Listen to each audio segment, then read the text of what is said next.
La notion de démocratie est assez complexe. On nous parle souvent, par exemple, de la Grèce.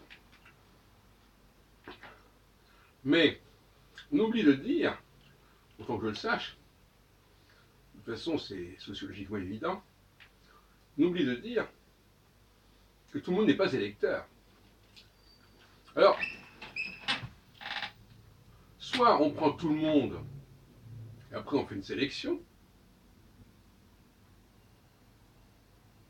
pour ceux qui vont représenter, les députés, etc. Soit on fait une sélection au départ, et on demande aux gens de s'exprimer directement. Directement entre guillemets. Et finalement, ça revient à peu près au même. Par exemple, le suffrage universel en 1848, c'était uniquement les hommes. Je ne dis pas que c'était une mauvaise chose en soi. Je veux dire simplement que, bon, pendant un certain temps, il y avait aussi ce qu'on appelait un processus censitaire. C'est-à-dire, si on ne payait pas un certain impôt, on ne votait pas. Donc, le problème des électeurs est quand même beaucoup plus compliqué que cela, puisqu'il peut se présenter à plusieurs niveaux. Soit je sélectionne en amont, donc qui est électeur, soit je sélectionne en aval en disant, bon, les électeurs, je prends tout le monde, mais après je vais choisir des députés qui, eux, seront de nouveau une catégorie d'électeurs.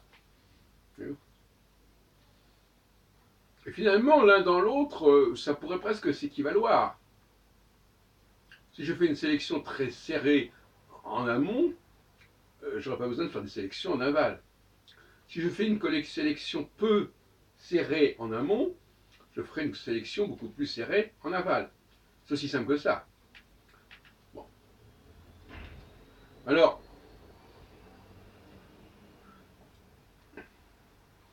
il y a plusieurs critères qui peuvent entrer en jeu.